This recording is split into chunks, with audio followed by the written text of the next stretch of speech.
Olá pessoal, bem-vindos a mais uma aula do Teoremas e nos próximos minutos falaremos sobre progressão aritmética.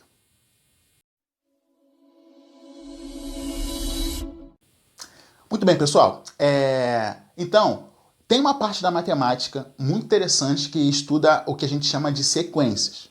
E duas dessas sequências a gente vê logo no nível médio que se chamam PA e PG, a progressão aritmética e progressão geométrica. Hoje falaremos sobre a PA, certo? Que é um tema super interessante, muito abrangente, cai nas provas o tempo todo e tem que ser uma questão garantida para você, certo? Que é um tema simples e fácil da gente resolver. Bacana. Então, como que a gente forma essa sequência que chama PA? Bacana? Uma ideia simples é você perceber que essa sequência ela é formada a partir de um número. Quando você soma uma constante a esse número, você consegue formar o seu número subsequente. O número que vem logo depois dele. Beleza? Então, cada número é formado pelo seu antecessor mais uma constante. Tirando, obviamente, o primeiro número da sequência aí. Certo? Então, como é que eu monto a PA? Cada elemento dessa PA ele é formado pelo seu antecessor mais uma constante. Certo? Bacana. Coloquei basicamente isso aqui e escrevi aqui uma PA, tá vendo? Uma PA genérica. PA, os termos são A1, A2, A3, pá, beleza. E como é que ele é formado então? A partir do A1, eu tenho que todos os elementos, eles são formados a partir do seu antecessor mais uma constante. O A2 é o A1 mais R. O A3, o A2 mais R, e assim por diante. E essa constante é chamada de razão da PA, beleza? Então, ó, daqui a gente já tira ideias bem básicas. Para você descobrir a razão de uma PA, ele te deu os elementos lá, te deu uma sequência, falou que aquela sequência é uma PA. Para você descobrir a razão dessa PA, basta que você subtraia os números em sequência. Como assim? Se eu pegar aqui, por exemplo, ó, o A2 menos o A1, o valor que eu encontro é a sua razão. E é justamente o que a gente tem aqui, ó. Tá vendo? Se eu mudasse esse A1 de lado aqui, eu ia ter essa relaçãozinha. A2 menos A1 igual a razão. E isso vale para quaisquer números em sequência. A3 menos A2, A4 menos A3, o A15 menos o A14 e assim por diante. Beleza? Fazendo essa diferença, você encontra a razão dessa PA. Certo? Bacana. Coloquei aqui também que existem tipos de PA. Muitas vezes, nas questões e tal, ele fala assim, dado uma PA crescente. De maneira que, conforme você faz a conta, sei lá, cai numa equação do segundo grau e você descobre dois valores possíveis para a razão. Mas lá no começo, ele já falou que a PA é crescente, ou a PA é decrescente. Ele já deu exemplos, ele já falou especificamente uma característica da PA. Essa característica vai influenciar no valor da razão, por exemplo, certo? E aí é por isso que é importante você conhecer essas nomenclaturas. Bacana. Quando que eu tenho uma PA crescente? A PA é crescente quando a sua razão for maior que zero, certo? Tem uma razão positiva, a PA é crescente. E faz todo sentido, porque você observa que os números vão crescendo, os elementos vão crescendo. Aqui, por exemplo, quanto que vale a razão dessa PA? Basta que, como eu falei, eu pegar elementos em sequência, vou pegar aqui, por exemplo, o A3 e o A2, tá vendo? O elemento que está na segunda posição, certo? O A2, e o elemento que está na terceira, o A3. Aí eu quero descobrir a razão. Pega aqui, ó, 7, o A3 menos o A2, 5, e eu vou achar um valor, esse valor é a razão, que no caso vale 2. E perceba que, para ser uma PA, de fato, esse valor precisa ser constante, e vai ser a razão. Então, ó, se eu pegar o 9 menos 7, eu vou achar 2 também.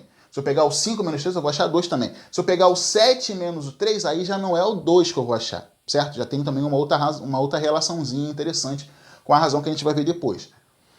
Beleza, então, ó, vi aqui, ó, a razão deu positiva, deu maior do que zero, ou seja, a PA é crescente. Bacana. Um outro tipo de PA é a PA constante. O que é isso? É quando a minha razão é nula, quando a razão vale zero. Beleza? Uma característica aí é que essa PA, então, vai ser formada por elementos iguais. E aí, como é que eu faço para descobrir? Simples. Basta que eu pegue elementos em sequência e subtraia. Nesse caso aqui, ó, o A2 vale 4 e o A1 também vale 4. A diferença vai dar zero, ou seja, a razão vale zero, a PA é constante. Bacana. E agora, a minha PA decrescente? Também descubro, também classifico de acordo com a razão. Nesse caso, a razão tem que ser menor do que zero, tem que ser um número negativo. Sendo um número negativo, eu sei que essa minha PA é decrescente. Como é que eu faço isso?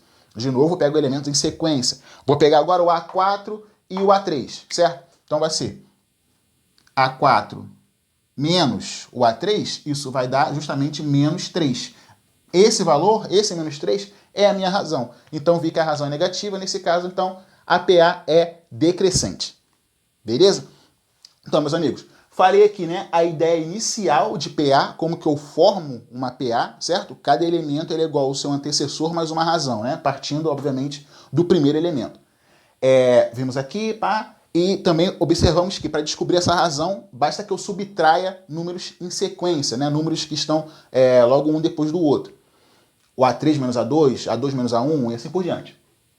E vimos que existem alguns tipos de PA, certo? Tem PAs características. Vimos aqui, ó, PA crescente, razão maior que zero. PA constante, razão igual a zero. PA decrescente, razão menor que zero.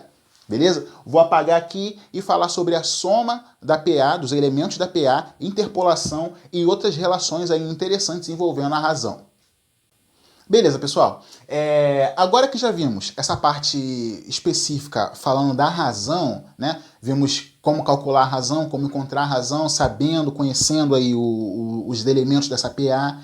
Vimos como que a partir da razão você classifica a PA. Agora a gente pode falar de um outro ponto importante no estudo da PA, que é o termo geral, certo? Com essa relaçãozinha aqui, chamada termo geral, você consegue, conhecendo o A1 e a razão, descobrir qualquer elemento aí dentro dessa PA. Beleza? Coloquei aqui uma questão de exemplo. Olha, antes de falar disso, vamos ver os termos que aparecem envolvidos aqui nessa nossa fórmula. O AN é o elemento que eu quero descobrir, é o elemento que vai estar numa posição qualquer dentro da minha sequência. O A1 é o primeiro termo dessa sequência. O N é a posição que esse AN ocupa. Bacana? E o R é a minha razão. Como é que eu faço isso aqui? Ó? Encontre o 14º termo da sequência, a sequência é essa aqui. Beleza. Eu já sei o N, porque como ele quer o 14º termo, ele quer o termo que justamente que está ocupando a posição 14, né? Ou a 14ª posição. Legal.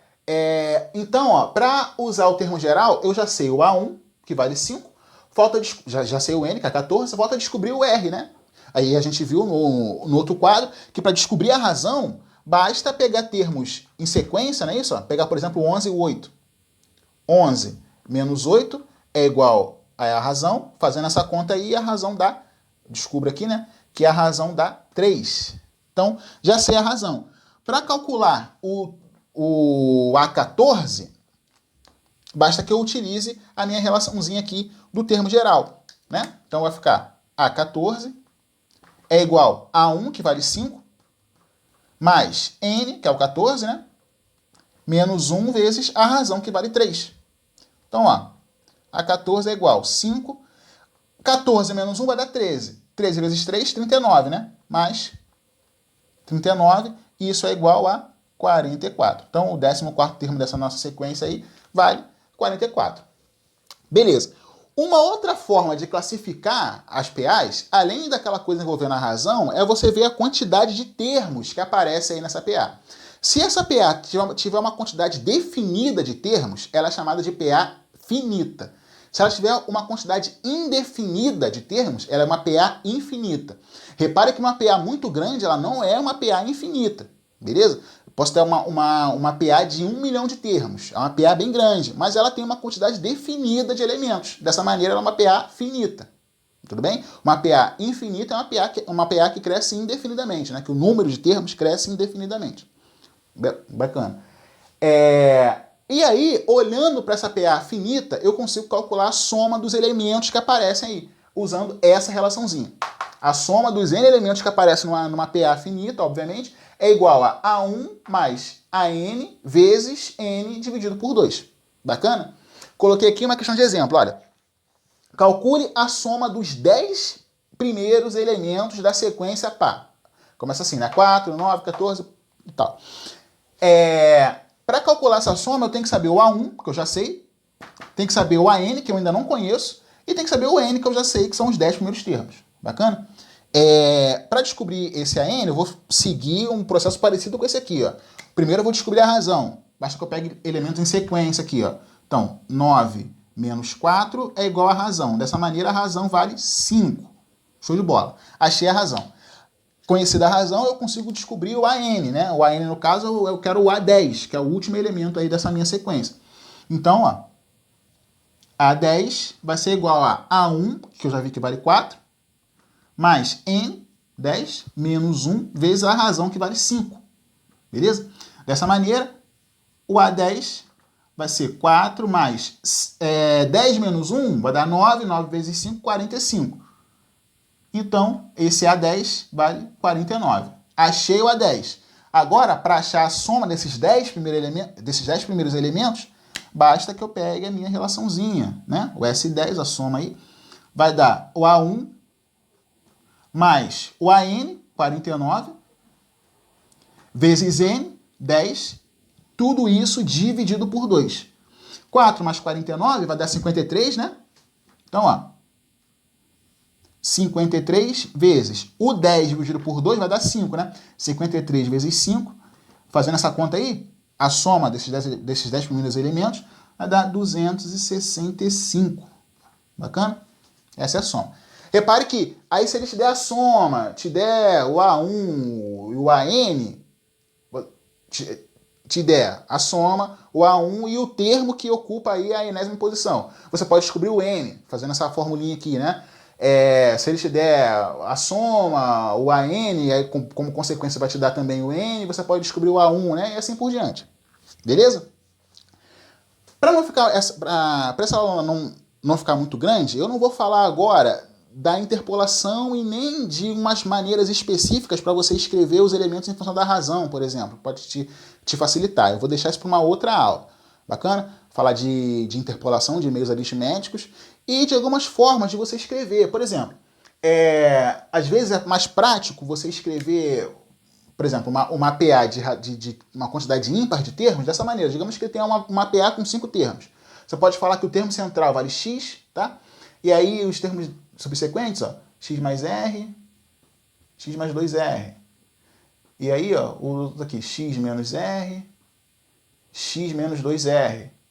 Repare que continua sendo, ó, o termo da frente é o seu antecessor mais a razão. Tá vendo? X menos 2r mais r vai dar x menos r, e assim por diante. Porque aí, aqui nesse caso, se ele te der só somas, você já acha o termo central, aí você pode achar a razão depois, aí você descobre todos os termos. Uma outra relação interessante também é que se você pegar termos que são equidistantes, termos simétricos, por exemplo, aqui, por exemplo, ó, se eu pegar o A5 e o A1, o A3 é o A5 mais o A1 dividido por 2. Entende? O termo central é sempre igual à média aritmética dos extremos. Isso eu vou falar numa outra aula. Bacana? Para isso aqui não ficar muito extenso. Beleza? Pessoal, se essa aula te ajudou, deixe seu like aí, compartilhe com seus amigos e tal. Se tiver qualquer dúvida, pode mandar mensagem para mim, ou pelos comentários aí, ou pelo Instagram, Facebook e tal, fica à vontade. Beleza? Te aguardo nas próximas aulas. Um abraço e até a próxima.